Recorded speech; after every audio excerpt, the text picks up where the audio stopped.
Destaque Nacional com Carmen Sestari. Destaque dessa terça-feira, Carmen. Pois Destaque, a notícia é boa? A notícia pro Zé Dirceu é maravilhosa.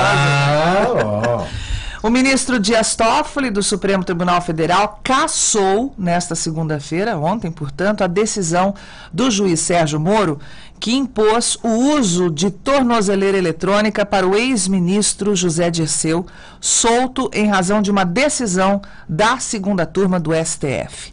Na última sexta-feira, dia 29 de junho, Sérgio Moro determinou que Dirceu fosse até Curitiba para a colocação da tornozeleira, que o prazo terminaria hoje, 3 de julho. 3 dias antes, portanto, uma decisão liminar da segunda turma da qual Toffoli faz parte, todo mundo acompanhou isso, libertou o ex-ministro. Moro justificou que, como a prisão havia sido suspensa pela segunda turma do STF, seriam retomadas as medidas cautelares impostas ao ex-ministro, entre as quais o uso da tornozeleira. Moro, na decisão assinada por ele, afirmou que a prudência recomenda um monitoramento eletrônico para proteger a aplicação da lei penal.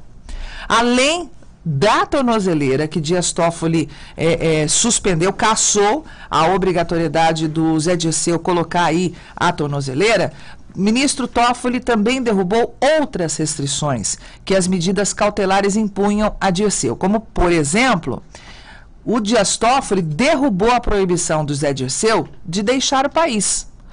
Derrubou também a decisão de deixar a cidade de domicílio, que é Brasília, e também derrubou a proibição de Zé Dirceu de se comunicar com outros acusados ou testemunhas. Liberou geral. Zerou. Está liberado. Está liberado. Na verdade, ele fez isso. Tá normal. O Zé Dirceu pode deixar Brasília sem comunicar à justiça, pode deixar o país sem qualquer comunicação prévia, pode também se comunicar livremente com outros acusados e testemunhas, né? E aí, considerando que a decisão proferida pela segunda turma por maioria de 3 votos a 1, em nenhum momento restabeleceu a prisão provisória do reclamante, tratando-se, no caso, de prisão-pena, a qual foi suspensa para assegurar a liberdade plena do ora reclamante, em razão da plausibilidade jurídica dos recursos interpostos e, mais ainda, por não subsistir nenhuma esfera de competência do juízo da 13ª Vara Federal de Curitiba, que tem Sérgio Moro como seu titular, que sequer foi comunicado da decisão dessa corte, casso, até posterior deliberação da segunda turma, a decisão. Conforme o ministro, o juiz Sérgio Moro, agindo de ofício, impôs ao reclamante medidas cautelares diversas da prisão, em claro descumprimento da decisão desta segunda corte. Toffoli decidiu mesmo sem provocação da defesa, ou seja, a defesa de José Dirceu não fez qualquer tipo de pedido com relação a isso, mas o ministro Dias Toffoli foi lá, se antecipou e liberou geral. Segundo ele, a decisão foi tomada com base em notícias de respeitados veículos de comunicação da imprensa brasileira. Para o ministro, cabe ao Supremo adotar medidas para assegurar o respeito às suas decisões.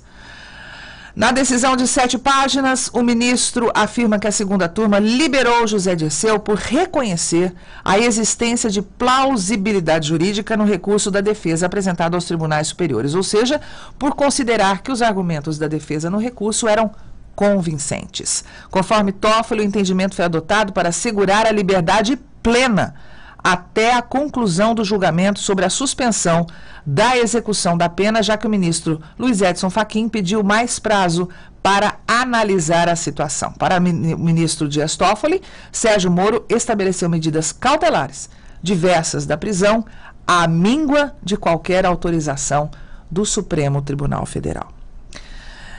Vamos falar de uma notícia boa, que eu acho que é um exemplo, né? Como sempre, os japoneses dão exemplos de comportamento, é uma cultura que eles têm arraigada ali, né?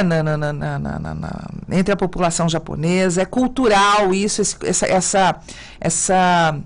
essa prática de limpar, por exemplo, os estádios, né? Nós vimos isso na Copa do Mundo aqui do Brasil e chamou a atenção, não só do brasileiro, mas do mundo todo, essa prática de onde eles vão, eles limpam os ambientes, os locais e recolhem todo o lixo, e é realmente muito bonito de ver. Pois bem, ontem o Japão, que estava ganhando da Bélgica de virada, né? A Bélgica ganhou do Japão e os atletas japoneses, jogadores, ficaram, claro, muito tristes, né?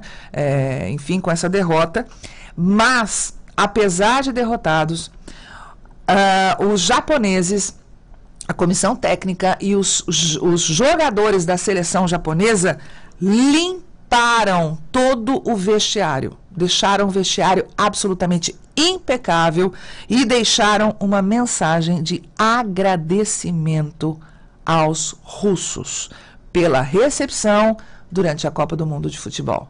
É ou não é de aplaudir de pé? Realmente, é lindo de ver. Não é fácil de fazer isso, porque eles fazem isso como uma coisa muito natural, né? É deles. Se eles não fizerem isso, vai ser antinatural. Então, que exemplo bacana, como a gente tem que aprender, né, com esses povos que têm muito a nos ensinar. Então, tá aí, os japoneses deixaram o vestiário impecável e, além de tudo, deixaram uma mensagem de agradecimento.